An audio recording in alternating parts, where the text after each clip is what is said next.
Witam pięknie, kochani, w kolejnym miesiącu cudownego, pełnego dynamicznych wydarzeń roku 2020. Mam nadzieję, jesteście cali i zdrowi, dbacie o siebie, bo kurde, no jest niebezpiecznie, delikatnie rzecz ujmując.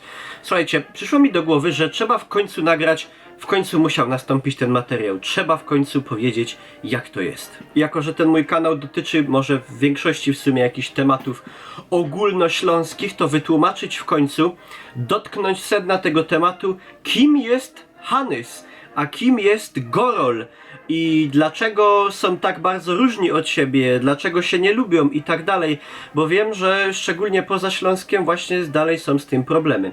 Także przejdźmy do sedna. Słuchajcie, z Hanysem generalnie sprawa jest prosta, bo tu mamy nawet definicję w słowniku języka polskiego, jak sobie wpiszecie na przykład w jego internetowej wersji, czy poszukacie, Hanys to jest po prostu rdzenny mieszkaniec Górnego Śląska. Skąd wzięło się generalnie ta nazwa, ta termin? Hanys jest to zniekształcona wersja imienia Hans, czyli niemieckiego odpowiednika polskiego imienia Jan. I to jest takie, wiecie, funkcjonujące troszkę imię jako taki stereotyp, na przykład tak jak jest stereotypowy Polak Jan Kowalski. No to właśnie tutaj chodziło o to. Nie wiadomo, w którym, przynajmniej ja nie dotarłem do takich informacji, gdzie konkretnie, w jakim rejonie i w jakich czasach powstało to określenie, no ale jak możecie się domyślić, poprzez nazywanie Hanysami Górnoślązaków, obstawiam, że określenie to musiało powstać w jakichś graniczących z Górnym Śląskiem ziemiach polskich, przypuszczam, że najprawdopodobniej w Zagłębiu Dąbrowskim. Po prostu miało to sugerować, w sensie negatywnym, jako taka swoista obelga, sugerować, że Górnoślązacy są Niemcami, że są niemieckiego pochodzenia. A jakby to kogoś miało obrazić. No i w każdym razie, o ile ten termin Hanys, Hanysy wcześniej był takim, no powiedzmy właśnie odpowiednikiem w drugą stronę Gorola, czyli był dość obraźliwy, służył jako obelga, to w dzisiejszych czasach myślę, że żaden Ślązak się już za określenie Hanys nie obraża, wręcz przeciwnie, Ślązacy sami się tak określają, sami się tak nazywają. Ja na przykład, gdyby mnie ktoś nazwał Hanysem, to no nie obraziłbym się. Więc widzicie, w Hanysie etymologią jest niemieckie słowo Hans i taka uszczypliwa jakby sugestia, że Górnoślązacy są niemieckiego pochodzenia. Natomiast jeżeli chodzi o Gorola, to tutaj już sprawa jest bardziej skomplikowana, bo na przykład tego terminu w słowniku języka polskiego nie znajdziecie i generalnie znaczenie tego słowa nie jest jednoznaczne. Może trochę teraz etymologii, bo skąd w ogóle się słowo wzięło? Czemu Gorol? Często ludzie spoza Śląska, z Polski myślą, że może chodzi o górali i tak dalej.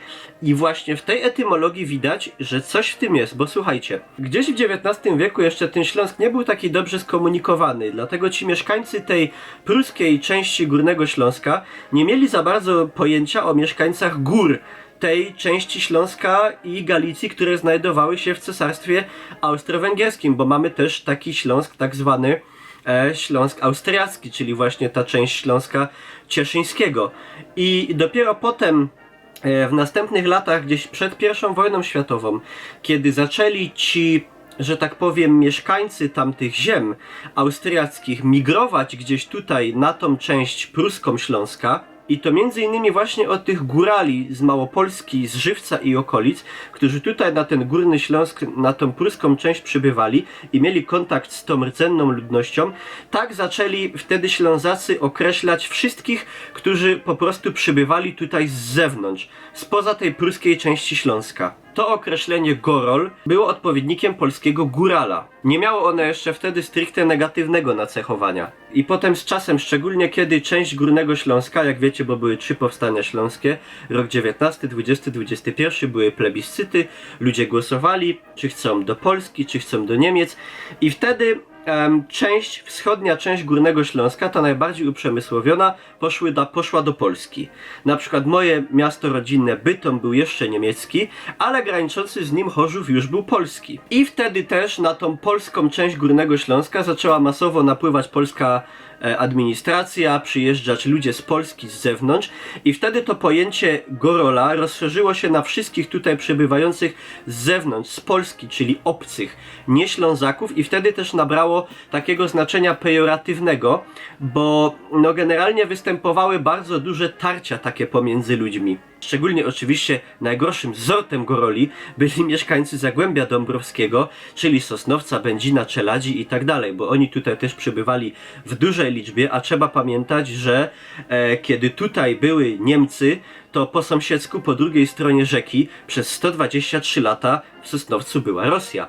Także generalnie mentalność mieszkańców Zagłębia, a Górnego Śląska była naprawdę bardzo diametralnie inna, no bo kształtowała się, że tak powiem, w zupełnie różnych nurtach gospodarczo-kulturowych. Także po prostu w mowie śląskiej oznaczało to obcego, nie Ślązaka, który tutaj przybył powiedzmy z Polski, albo też przez takich bardziej powiedzmy ortodoksyjnych Ślązaków nazywano tak nawet na przykład już tutaj urodzonych ludzi, ale których rodzice przybyli gdzieś z zewnątrz. Na przykład w dzisiejszych czasach ten Hanys już stracił to negatywne znaczenie, to jednak gorol w ustach Ślązoka dalej tak jakby jest to automatycznie nie tylko wyróżnienie tego, że to jest obcy, czyli nie Górnoślązak, ale też tak jakby automatycznie rozumie się, że idzie za tym ten bagaż, taki bagaż tych cech negatywnych, z którymi generalnie Ślązacy tych goroli utożsamiali. Szczególnie wiecie, było to bardzo wyraźne, kiedy Ślązacy wchodzili w kontakt z tymi ludźmi z Zagłębia Dąbrowskiego, bo to była kompletnie inna kultura, kompletnie inne podejście do prawa,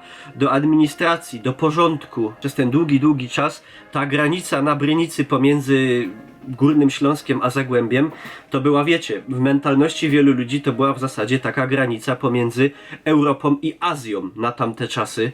Jest na przykład takie bardzo ciekawe miejsce, które znajduje się na styku bodaj Mysłowic, Sosnowca i Jaworzna, tak zwany Trójkąt Trzech Cesarzy, Dreikaiser Ecke z niemieckiego, i tam kiedyś, jeszcze kiedy Polska była rozebrana, spotykały się granice trzech państw, czyli Niemiec, Rosji i Austrii. Także widzicie, znaczenie gorola jest już takie niejednoznaczne, dużo bardziej skomplikowane, od mieszkańca gór do generalnie każdego obcego. To jest też, może spotkaliście się kiedyś z tym zauważalne, szczególnie gdzieś wśród starych Ślązaków, że pomimo, że Śląsk w Polsce cały już jest dość długo, to i tak często na ludzi, którzy są spoza Górnego Śląska, na tych właśnie obcych goroli, zaznacza się, że oni są z Polski. Wiecie już, kim jest Hanys, wiecie już, kim jest gorol. Oczywiście w dzisiejszych czasach w większości, kiedy ktoś posługuje się takimi terminami, to oczywiście są to jakieś takie bardziej żartobliwe, uszczypliwe takie szpile, niż jakakolwiek chęć ubliżenia komuś. Jeszcze moglibyśmy zahaczyć o coś takiego, kim jest tak zwany basztard albo krojcok. Krojcok, ktoś pokrojcowany, czyli pokrzyżowany, pomieszany, czyli taki, jak po śląsku powiedzielibyśmy, miszung, taki miks.